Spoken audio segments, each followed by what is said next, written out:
Hello everyone. Today we will start the chapter first of class ninth, Matter in our surroundings. So let's start. As we look at our surroundings, we see a large variety of things with different shapes, size and textures. हम अपने चारों तरफ, अपने आसपास, अपने घर में, बाहर जाते हैं कहीं भी, बहुत सी तरह तरह तरह के हम शेप के, साइज के टेक्सचर्स देखते हैं, अलग अलग तरह के मैटर देखते हैं। टेबल चेयर है, कोई भी चीज़ देख लो आप, घर के अंदर बहुत सारी चीज़ें अलग अलग तरह की हम देखते हैं। पहले के टाइम में ये माना जाता था इंडियन फिलोसोफर्स के द्वारा कि जो है बेसिक जो मैटर जो होती है वो 5 बेसिक एलिमेंट से मिलकर के बनी होती है। The panchatattva, we called them panchatattva, that are air, earth, fire, sky and water. इन पंच तत्वों से मिलकर के कोई भी पदार्थ बना होता है। इवन हम मनुष्य भी इन पंच तत्वों से मिलकर ही बने होते हैं, ये पहले माना जाता था। According to them everything living और non living was made up of these 5 basic elements. Ancient Greek philosophers had arrived at a similar classification of matter. जो ग्रीक फिलोसोफर्स थे वो भी यही मानते थे। इस टाइम जो मॉडर्न डे साइंटिस्ट हैं have evolve two types of classification of matter based on their physical properties and chemical nature. Matter की जो फिजिकल प्रॉपर्टी है वो और केमिकल नेचर के बेस के ऊपर उन्होंने क्या करा, मैटर को क्लासिफाई किया 2 टाइप्स में। इस चैप्टर में हम मैटर का क्लासिफिकेशन पढ़ेंगे। We start learn about matter based on its physical properties. Chemical aspects of matter will be taken up in subsequent chapters. Physical nature of matter. Matter is made up of particles. लंबे समय से जो है दो मत थे, वैज्ञानिकों के दो मत थे। एक जो है वन स्कूल किस में बिलीव करता था कि मैटर जो है ब्लॉक ऑफ वुड, जैसे लकड़ी के गुटके टाइप होते हैं, उस तरह से मैटर उन गुटकों से मिलकर के बना हुआ है, वैसी किसी संरचना से मिलकर बना हुआ है। और दूसरे क्या सोचते थे कि मेटल का जो सबसे स्मॉलेस्ट पार्टिकल है वो जैसे सैंड का पार्टिकल होता है, मिट्टी का जो पार्टिकल होता है बहुत ही बारीक, वैसे पार्टिकल से बना हुआ है। अब हम ये आगे जानेंगे कि मैटर कैसे बना हुआ है। आगे हमारे दिमाग में क्वेश्चन ये आता है कि मैटर के जो पार्टिकल्स हैं वो कितने स्मॉल होते हैं। जैसे आप एक्टिविटी 1 में देखिए, यहाँ पर एक्टिविटी 1 में आप देखिए कि यहाँ पे इन्होंने particles of water magnified millions of times. इन्होंने क्या करा कि वाटर के इस बीकर के अंदर क्या करा, बीकर में इन्होंने थोड़ा सा सॉल्ट मिला दिया और ये इसमें सॉल्ट इसमें घुल गया, सोल्यूबल है इसके अंदर सॉल्ट। ओके, तो मैटर का पार्टिकल देखो कितना छोटा है कि लिक्विड के अंदर घुल गया। तो हम नेक्स्ट पेज में क्या देखते हैं हम नेक्स्ट पेज में सेकेंड एग्जाम्पल में आप ये देखो कि पोटेशियम परमैंगनेट को हमने 100 ml ऑफ वाटर में डिसॉल्व किया, और जो पोटेशियम परमैंगनेट का सॉल्यूशन है उसको जो है हमने फिर 100 ml वाटर में पोटेशियम परमैंगनेट के सॉल्यूशन को हमने डिसॉल्व कर लिया। 100 ml वाटर में हमने डिसॉल्व कर लिया। धीरे धीरे आप देखिए ये पोटेशियम परमैंगनेट का सॉल्यूशन है, इसको हमने वाटर में डिसॉल्व किया तो कलर जो है पानी का कलर कैसा हो जाता है, पोटेशियम परमैंगनेट का कलर आ जाता है उसके अंदर। कुछ क्रिस्टल डालने से ही जो है एटलीस्ट 1000 लीटर वाटर को भी उसका जो है कलर चेंज हो जाता है, बहुत कम उसमें पोटेशियम परमैंगनेट का सॉल्यूशन डालने पर। उसके बाद हम देखते हैं characteristics of particles of matter. Characteristics of particles of matter. Particles of matter have space between them. तो ये कैरेक्टरिस्टिक है, ये हम इम्पोर्टेंट है, देखो हमने ये हमें ध्यान देना है इस चैप्टर के अंदर। कैरेक्टरिस्टिक्स, तो फर्स्ट जो है इसका क्या कैरेक्टरिस्टिक्स है, particles of matter have space between them. इनके बीच में क्या होती है, स्पेस होती है, स्पेस बिटवीन देम।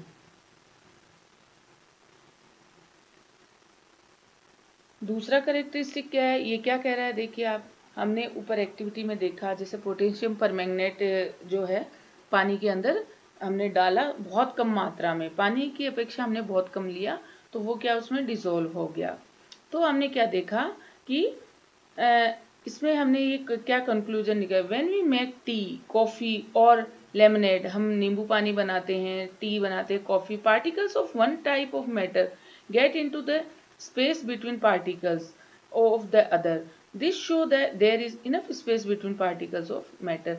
मैटर के जो बीच में है काफी स्पेस होता है, जिससे कि आप देखिए हम पानी चाय बनाते हैं तो सबसे पहले वाटर लेते हैं, वाटर के अंदर चाय पत्ती डालते हैं, तो चाय पत्ती का जो कलर होता है वो पूरे पानी में मिक्स हो जाता है और पानी चाय पत्ती के कलर का ही हो जाता है।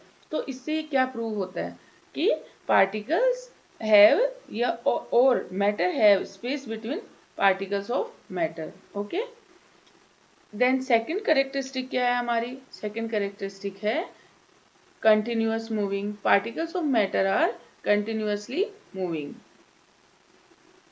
Continuously moving. जब भी बच्चों आप पढ़ाई करते हो, अपनी बुक को और रफ कॉपी और पेन साथ में रखो, ताकि आप साथ साथ में लिखो, जिससे कि हमें कोई भी नई चीज है वो हमें समझ आए। लिखने से वो चीज क्या अच्छे से समझ आ जाती है और याद भी हो जाती है। बहुत सी चीजें हम नई क्लास में है तो हमें नई नई चीजों से हम देखते हैं इसके अंदर। अब इसके अंदर ये क्या कह रहा है, देखिए आप, ये कह रहा है कि जैसे आप क्लास में बैठे हैं, एक्टिविटी 1.3 में क्या कह रहा है कि आप क्लास में बैठे हैं, आपने इंसेंस स्टिक ली। इंसेंस स्टिक मीन्स अगरबत्ती है, क्लास के अंदर एक कोने में पड़ी है ना। तो एक या दो बच्चों को जो एकदम नियरेस्ट उसके पास बैठे हैं अगरबत्ती के, उनको वो स्मेल आएगी और वरना नहीं आएगी। थोड़ी देर बाद हमने उसको क्या किया, अगरबत्ती को जला दिया, जलाया तो जो है उसके अंदर वो स्मेल जो है पूरे रूम में हो जाती है। तो पूरे रूम में हमें पता चल जाता है भाई अगरबत्ती रूम में है। तो इससे क्या मतलब हुआ कि जो गैसेस स्टेट में अगरबत्ती की जो स्मेल थी वो पूरे रूम में स्प्रेड हो गई और वो गैस के अंदर मिक्स हो गई। तो इसका मतलब पार्टिकल्स का क्या है, पार्टिकल्स जो हैं मूव कर रहे हैं। उस जो गैसेस पार्टिकल्स थे, अगरबत्ती की स्मेल तभी तो पूरे रूम में आई। ओके, उसके बाद ये कह रहा है कि हमने जैसे रेड और ब्लू इंक ली, उसको हमने डिप किया। हमने क्या करा, एक बीकर में हमने जो है इंक लिया, हमने इंक को इंक ड्रॉप्स डाल दी वाटर के अंदर। ओके, इंक एक बीकर में हमने डाली इंक, और दूसरे बीकर में हमने क्या डाला, हनी डाला, शहद डाला। ओके, और हमने उसको हिलाया नहीं। हमने देखा कि इंक जो है मिलने के बाद थोड़ी देर बाद में इंक जो है उसके अंदर डिजोल्व हो जाती है, और हनी जो है उसमें इतना नहीं घुलेगा जितनी इंक घुलती है। Why? Because honey has more viscosity than ink. Honey क्या होता है, गाढ़ा ज्यादा होता है, इसलिए वो आसानी से नहीं घुलेगा।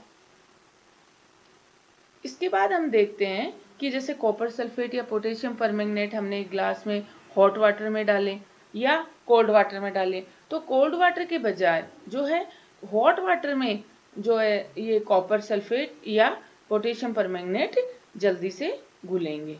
इससे क्या सिद्ध होता है कि particles of matter are continuously moving, that is they possess what we call the kinetic energy.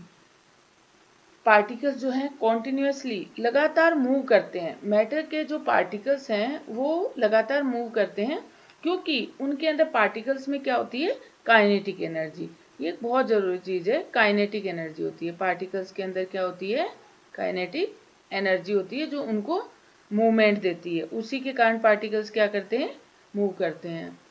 As the temperature rises particles move faster. अगर हम किसी भी, जैसे वाटर के अंदर हमने कॉपर सल्फेट का सॉल्यूशन लिया और हम उसको हीट करें, उसके अंदर हमने कॉपर सल्फेट डाला और हम उसको हीट करें, तो वो क्या होगा, फास्टर सोल्यूबल होगा।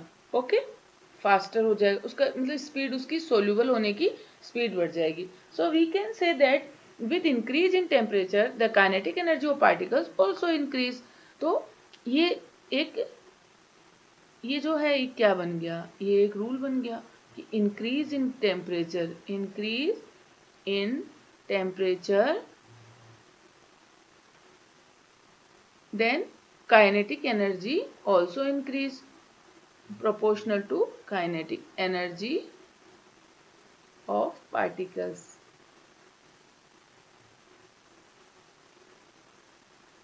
अब आप पूछोगे ये मैम ने क्या लगाया है। देखो बच्चों, इसका मतलब होता है प्रोपोर्शनल टू, मतलब जैसे increase in temperature proportional to kinetic energy of particles, इसका मतलब हुआ कि टेम्परेचर इंक्रीज होगा तो काइनेटिक एनर्जी ऑफ पार्टिकल्स भी बढ़ेगी।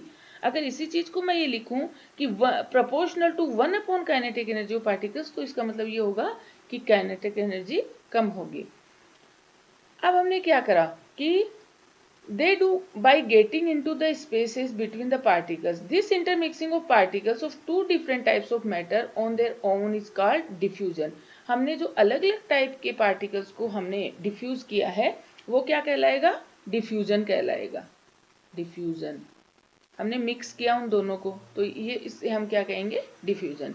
We also observe that on heating diffusion become faster. Why does this happen? भाई हीटिंग से डिफ्यूजन क्या होगा? फास्टर होगा, आप कहीं भी देख लीजिए। उसके बाद ये एक एक्टिविटी में बच्चों, जो एक्टिविटी 1.6 दी गई है, इसके अंदर ये कह रहा है कि जो है हमने क्लास में जैसे ग्रुप बनाए, हमने क्लास में 3 ग्रुप बनाए। अब हमने क्या करा कि एक ग्रुप को, तो जैसे देखिए ये लड़कियां क्या कर रही हैं, एक दूसरे के आर्म्स को ज्वाइंट कर रखा है इन्होंने, एक दूसरे की आर्म्स को ज्वाइंट कर रखा आपस में, ऐसे खड़े हो गए 5 बच्चे तो। और 5 बच्चों ने क्या करा, हैंड्स को अपने, should hold hands to form human chain, उन्होंने एक चेन बनाई, उसमें इन्होंने अपने हाथों को कस के पकड़ लिया। थर्ड ग्रुप ने क्या करा कि केवल इन्होंने टच किया, एक दूसरे की फिंगर्स को टच करके ग्रुप बनाया। ओके, तो उसके बाद हम क्या करते हैं, फोर्थ ग्रुप एक और बनाते हैं स्टूडेंट्स का, वो उनके चारों तरफ दौड़ेगा और उनकी जो चेन को तोड़ने की कोशिश करेगा। तो आप ये बहुत इजीली बता सकते हैं कि कौन से ग्रुप की चेन बहुत इजीली टूट गई जाएगी। जिन्होंने केवल फिंगर टच कर रखी हैं उनकी चेन आसानी से टूटेगी, और जिन्होंने हाथ को होल्ड कर रखा है उनकी थोड़ा सा हार्ड होएगा, उनको तोड़ना हार्ड रहेगा। और जिन्होंने आर्म्स को एकदम एक दूसरे से ज्वाइन कर रखा है तो उनको तोड़ना बहुत मुश्किल होगा। ओके, अब हम आगे देखते हैं, ये जो है, ये particles of matter have force acting between them, कि मैटर के जो पार्टिकल्स के बीच में कौन काम कर रहा है? एक फोर्स काम कर रहा है। हमेशा पार्टिकल्स के बीच में एक फोर्स काम कर रहा है। The strength of this force of attraction varies from one kind of matter to another. और ये जो फोर्स है, ये जिस टाइप का मैटर होगा उसके ऊपर ये डिपेंड करती है, कि कैसा मैटर है उसके ऊपर ये फोर्स डिपेंड करेगा। नेक्स्ट है स्टेट ऑफ मैटर। मैटर की कितनी स्टेट होती है हम इसके बारे में जानते हैं। Observe different types of matter around you, what are its different states? We can say that matter around us exist in 3 different states. Matter जो है 3 डिफरेंट स्टेट्स में पाई जाती हैं, solid, liquid and gas. Matter, states of matter.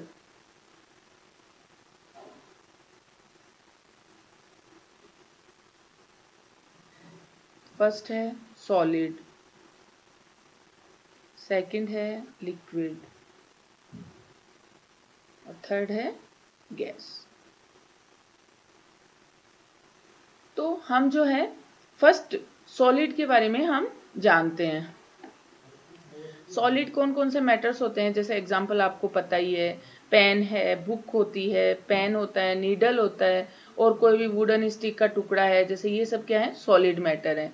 ये इसमें activity में बता रखा है। ओके, अब हम देखते हैं कि ये न तो दबाए जा सकते हैं, हार्ड भी होते हैं। तो ये जो कैरेक्टरिस्टिक्स होते हैं, ओके, जो we can observe that all these have definite shape, distinct boundaries and fixed volume. ये solid matter के characteristics होते हैं।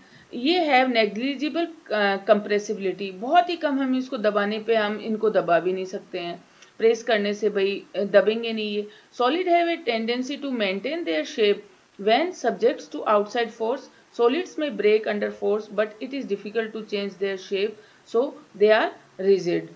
जो है सॉलिड क्या होंगे, अब आप इनकी कैरेक्टरिस्टिक्स देखिए। पहला इनकी कैरेक्टरिस्टिक्स क्या है, इनकी जो है डेफिनेट शेप होती है। तो पहली कैरेक्टरिस्टिक्स हो गई डेफिनेट शेप, हम अभी सॉलिड मैटर के बारे में पढ़ रहे हैं। दूसरी हो गई डिस्टिंक्ट, ये एग्जाम में पूछा जा सकता है कि जो मैटर की स्टेट है सॉलिड, उसकी क्या कैरेक्टरिस्टिक्स होती हैं। तो boundaries and fixed volume, fix volume होता है इनका।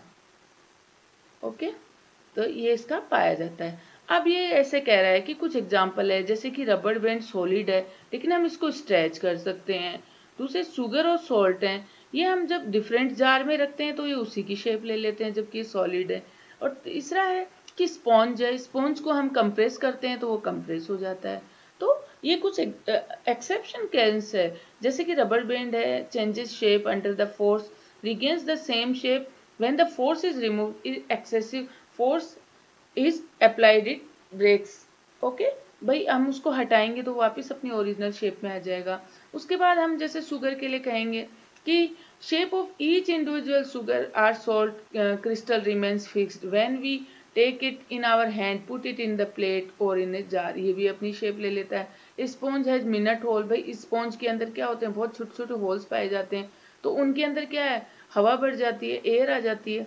Air is expelled out and we are able to compress it, जब हम उसको प्रेस करते हैं तो एयर क्या है, बाहर निकल जाती है, इससे हम उसको कंप्रेस कर सकते हैं। तो ये इनके रीजन है कि सॉलिड होते हुए भी मैटर ऐसे हैं।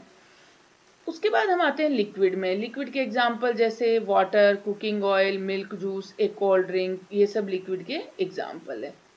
लिक्विड के क्या कैरेक्टरिस्टिक्स होते हैं, देखिए कि they take up the shape of container in which they are kept, ये जिस कंटेनर के अंदर रखे जाते हैं, जिस भी डिब्बे में रखे जाएंगे उसकी शेप ले लेंगे। लिक्विड फ्लो है and change shape, so they are not rigid but can be called fluid, हम इनको फ्लूइड कह सकते हैं। Okay, these gases. उसके बाद solid and liquid can diffuse into liquids, solid और लिक्विड जो हैं वो मिक्स हो सकते हैं लिक्विड के अंदर। The gases from the atmosphere diffuse and dissolve in water, gases जो एटमोसफियर में पाई जाती हैं वे भी वाटर में डिजोल्व हो सकती हैं। Carbon dioxide are essential for the survival of aquatic animals and plants, भाई एक्वेटिक एनिमल है उनके लिए भी कार्बन डाइऑक्साइड चाहिए, क्योंकि एक्वेटिक प्लांट जो है फोटोसिंथेसिस करेंगे, तो फोटोसिंथेसिस करेंगे तो वो वाटर में घुलेगी तभी तो वो CO2 लेंगे। All living creatures need to breathe for survival, the aquatic animals can breathe under water due to the presence of dissolved oxygen in water. Gases जो हैं मैटर गैस के रूप में कहाँ पाया जाता है, जैसे वाटर में ऑक्सीजन घुली हुई रहती है। ओके, ये आपको मैंने प्रीवियस क्लास में बताया हुआ है कि O2 ये ऑक्सीजन का फॉर्मूला है और इसका सिंबल, ऑक्सीजन का केवल सिंबल O होता है, ये आपको पहले बताया जा चुका है, 8th क्लास में आ गया आपने। तो ये O2 घुली हुई होती है। Thus we may conclude that solid, liquid and gas can diffuse into liquids। ये क्या है कि सॉलिड, कोई भी सॉलिड हो, लिक्विड एंड गैस, ये तीनों क्या हैं, लिक्विड के अंदर डिफ्यूज हो सकती हैं। The rate of diffusion of liquid is higher than that of solid. This is due to the fact that in the liquid state, particles move free, have greater space between each other compared to particles in the solid state। ये क्या कह रहा है कि liquid की जो diffusion की rate है वो सॉलिड से ज़्यादा होगी, तो ऑब्वियसली होगी क्योंकि सॉलिड के पार्टिकल्स बहुत पास पास होते हैं तो उनको डिफ्यूज होने में टाइम लगेगा, और लिक्विड के पार्टिकल्स क्या होते हैं, थोड़े थोड़े दूर होते हैं तो उनको डिफ्यूज होने में इतना टाइम नहीं लगेगा। Okay, and everyone solve these questions by yourselves. If you have any doubt then let me know, you may ask in comment section. Okay, then we will start the remaining chapter in next video. Thank you.